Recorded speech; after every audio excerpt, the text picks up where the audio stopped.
Hi, and welcome back to part two of chapter seven, pricing. Um, so hopefully you've completed the questions after part one, and here we go on part two. So we talked about pricing being one of the most powerful things we can do, one of the easiest things we can do, but we also talked about the difference between value and cost pricing. So pricing decisions are generally either value-based or cost-based. Um, so we can look at our pricing based off of what we're paying for something or how much it costs to build, or we can look at our pricing based on what the value to the consumer is.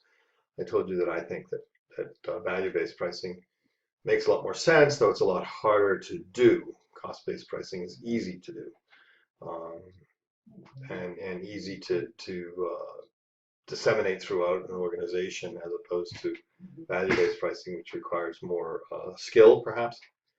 Um, Generally, pricing is profit driven. We're dealing with profit making companies, so we need to establish pricing that delivers a profit to the organization. And it tends to be a proactive decision. So we're doing something to make something happen. We can be reactive as well. We may react to our competitors' pricing decisions. Um, Now remember that pricing decisions affect differentiated product. So oil companies don't get to set the price for oil. The oil price is set in the marketplace. Farmers don't get to set the price for their corn. The corn price or the wheat price is set in the marketplace. Those are commodities. They're not undifferentiated products. So there is no pricing decision in those industries. So what we're really talking only about differentiated product. So um, anything that where we can say our product is different from somebody else's. Um, and proactive and or reactive for substitutes for our product are possible.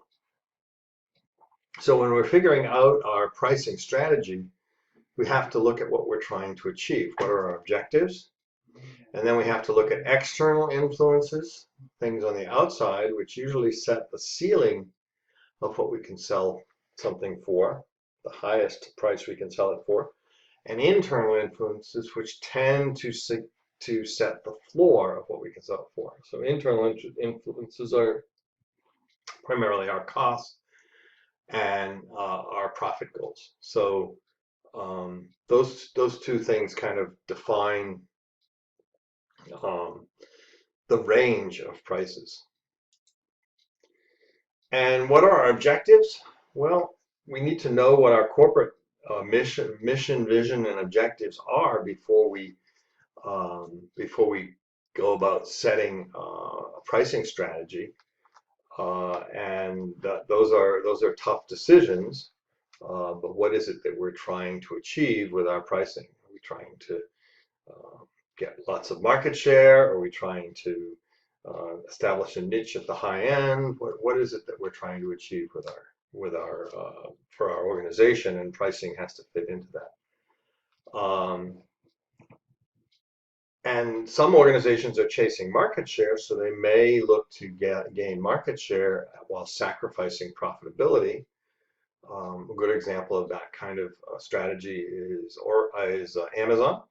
They've worked very hard to gain market share with very little regard for profitability. So if you look at their financial statements, they don't make very much money, but they grow like Topsy. So their strategy is one of growing, and then at some point their dominance will allow them to reap profit rewards. So that's been their strategy. Other companies have different kinds of strategies. So different strategies lead to different pricing, different goals for an organization lead to different pricing strategies.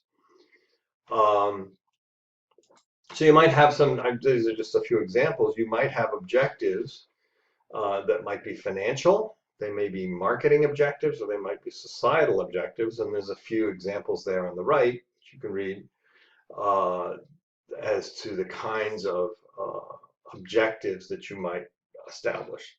So these would be goals for the pricing based on financial, marketing, or societal objectives. So what would we do with pricing? So external influences, we said external influences may influence the ceiling of the price. So who are the external influencers? Well, our customers are the number one external influence. They're the ones that are buying our product. So they're going to evaluate the value of the product, and that's to them, and that's going to have an influence on our pricing. Competitors, what they're charging for similar or substitute goods has a large influence on what we can charge for our goods. Channel members are the people that resell our goods. So these would be wholesalers or retailers that are buying our goods and then reselling them. They have a significant influence on pricing because they have to make a profit as well. So they're going to add margin to whatever we sell the product for, and they need to sell it to their consumers. So whether they're wholesalers selling to retailers or retailers selling to the ultimate consumer, those channel members have a big effect on what we can do for pricing. And then finally, there's some governmental issues, legal and regulatory issues, and there's ethical issues. So we'll talk about those in the next few slides here. So customers, how they perceive value, what their behaviors and attitudes are, all of those things reflect how consumers react to prices. Sort of the standard thought process is that people who have limited income tend to be more value conscious, and people with large incomes, large resources tend to be less value conscious. But that's not really true. It's a lot of it is built in. You can get people who have limited income who are pretty profligate in the way they spend. They don't pay much attention to price, and you can have very, very wealthy people who are extremely frugal in how they spend and watch every penny. So it's not really income based. It's more a behavior or attitude that consumers react to pricing. I know in some of my live classes where I've taught this course, you get a range. You start asking people how they perceive prices, and some people, they're just going to always buy whatever's cheapest, and other people have strong brand preference or are willing to spend more for convenience or luxury or something. So it's an individual thing, and understanding that is important when you're setting prices. Generally speaking, most consumers have some latitude in the range of prices that they deem acceptable.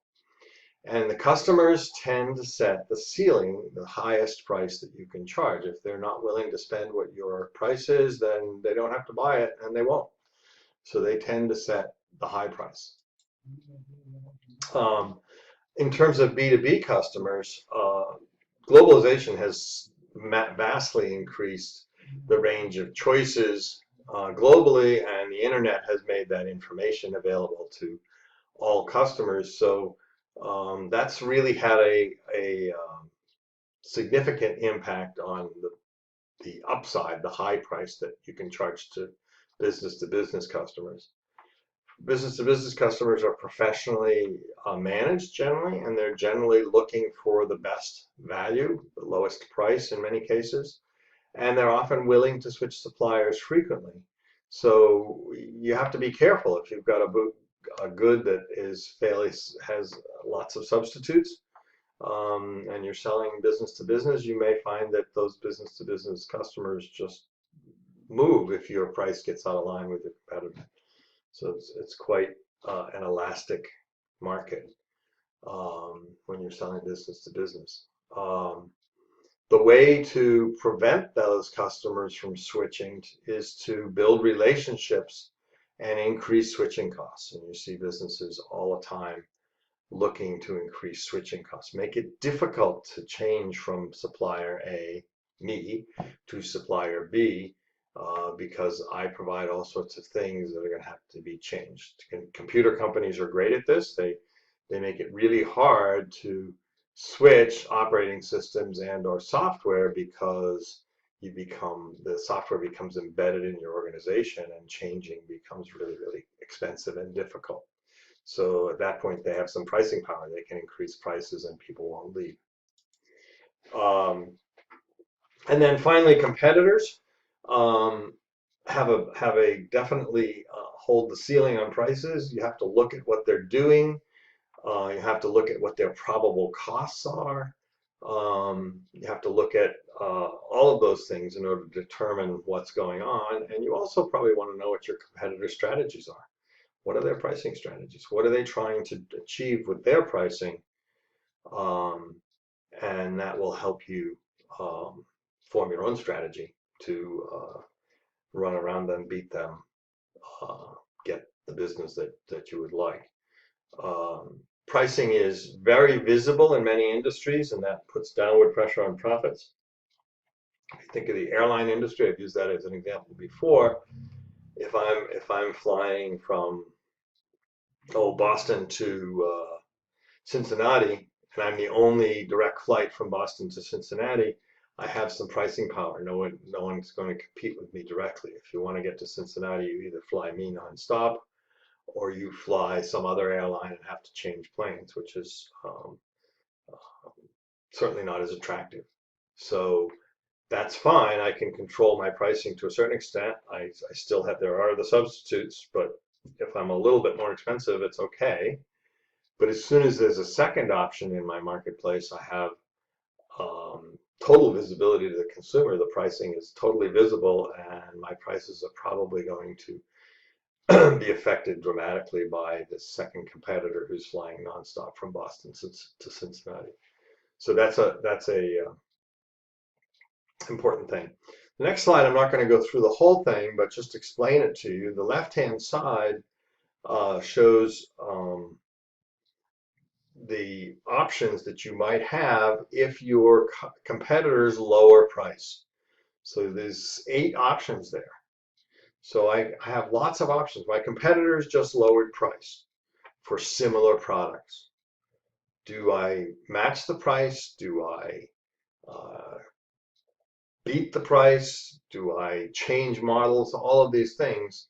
And I'm not going to spend the time to go through this, but definitely look at this slide and see the various options, because it's interesting. And then the consequences out on the right, they're not for sure, but those are the consequences you might expect if you took the strategic option on the left. So good chart to look for. I think it's in your textbook as well, so I think that's where I got it from. So another thing we're going to spend when we get to chapter 8, we're going to spend the whole chapter looking at marketing channels. But channel members, who are the people that I sell my product to and then they resell it, have a big effect on price. So the channel members need to make money. So they need to be able to make money. They need to buy your product, mark it up, and resell it at a profit in order to cover their costs. So those needs of the channel members you have to consider. If you're a manufacturer, the next slide will sort of look at margins. But if you're a manufacturer and you're going through wholesalers and retailers to get your product to the consumer, you have to take into account that those wholesalers and retailers are going to mark your product up and need to make a profit on it. You saw that in the Pargaderm case, where the cost of production was quite small. However, the cost of distribution and marketing was quite high. Excuse me. So with the internet, we've come up with a lot more issues with channel members because there's so much greater price transparency. You can look up pricing and compare pricing across a range of channel members. So that's an issue, and there's more competition sometimes even from channels that you wouldn't think might be there. So we might be selling a product in Thailand, use textbooks as an example. Thailand most of their universities teach in English. So there are English language textbooks from US publishers that are sold in Thailand and other third world countries. And they're sold for much, much less than those same textbooks are in the US. Well, that was fine for the textbook manufacturers pre-internet. They could sell in Thailand at a different price than they sold in the US. However, with the advent of the internet, entrepreneurs arbitrage those prices, so they buy textbooks in Thailand and then market them over the internet to students in the US, thereby creating a price competition for the manufacturer that they never even thought about. This, they have multi-tier pricing in different markets, and that's a problem. So that's a problem, controlling target market pricing in different markets, geographic and demographic.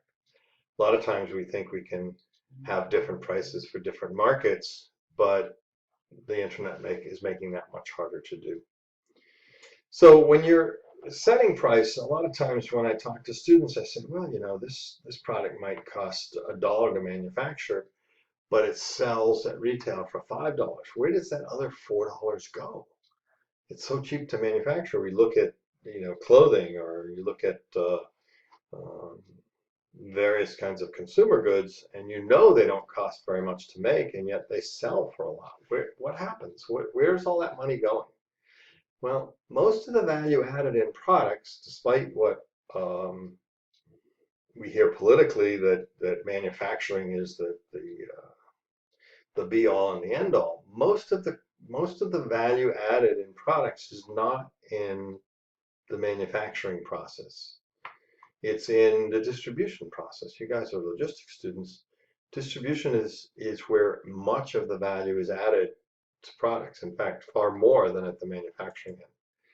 So here's an example of a product that costs $10 to manufacture. So that's the product price to manufacture. And yet it sells, if you go down to the bottom of the chart, it sells for $53 in the retail store. How can that be? A $10 item sells for $53. Well, the manufacturer has to mark up his production cost to cover all of those things that I've listed under there. They had to design the product. That's not part of the production cost, but it is a cost. They have to have an administrative process to run their business. That has to be paid for. They have to transport the product. They have to store the product. They have to deal with shrink, which is unintentionally lost goods, which might be through theft or damage or all sorts of different things. Insurance, they have to insure the product while I own it. They have to grant credit to their channel partners, so they have to sell the goods and wait to get paid. They have marketing costs and advertising costs and selling costs, and then they have to make a profit. So I've put in a 50% margin, and the calculation for that is essentially it's 50% of the sell price, so half of the sell price is the cost. So that's number one. Now you look at wholesalers. Wholesalers have to cover almost all the same costs that a manufacturer has to cost, except they don't have production cost and they don't have design. So you take production cost and design out of there, but they have to cover the price that they're paying, plus they have to cover all of those other things: administrative, transportation, storage, shrink, insurance. All of that stuff they have to cover, and marketing and sales costs and all of those things. So the wholesaler might do that for a 25% margin. So 25% margin on $27 gives you your $20 cost. The way you can calculate that most easily is divide 20, the cost, by the inverse of the margin. So divide 20 by 0.75 and you'll get 27, which is a 25% margin. And then the retailer, once again, has to cover all of those costs, though they may not have to cover credit granting, because a lot of retailers don't don't necessarily grant credit to their consumers. And so the retailer has much higher costs of location costs or real estate costs. So there you've got a 50% margin for the retailer, which takes the cost to $53. So from a $10 cost to a $53 selling price, pretty standard kind of process, and that's where the value is added. So the value 40%, 4 times, or whatever that is, 80% of the value that you pay as a consumer is not in the production cost, but on all those costs above and below. One of the reasons manufacturers are so concerned about production costs is because it affects their selling price pretty dramatically. If we increase the production cost $2 to $12, that's a 20% increase, which is going to increase the retail price by 20%. So it'll increase the retail price by $10, slightly more than $10. So that's a even though it's a $2 increase, it has, as it flows through the distribution channels, it adds a lot of dollars to the final price. So when you're a producer, you have to figure out what the consumer is willing to pay and then back down to what you can sell it for.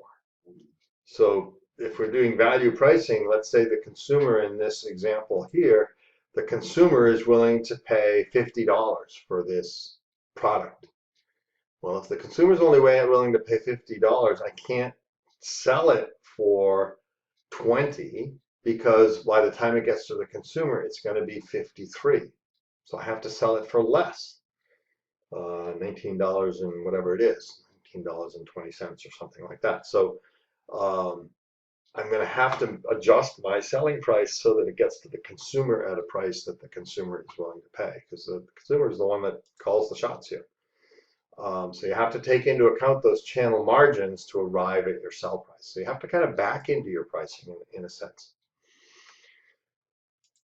Other issues, we talked about legal and regulatory concerns. There are laws that allow or that control what you can do with pricing, and they do differ from country to country.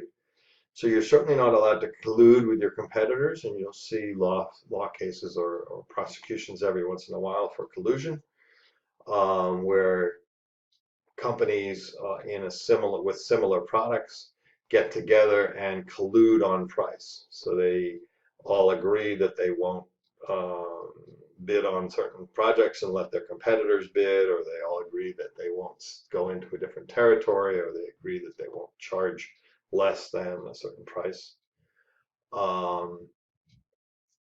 Manufacturers are not allowed to control the price that goods are sold at retail, for instance. So a manufacturer can't say you have to sell my product for X.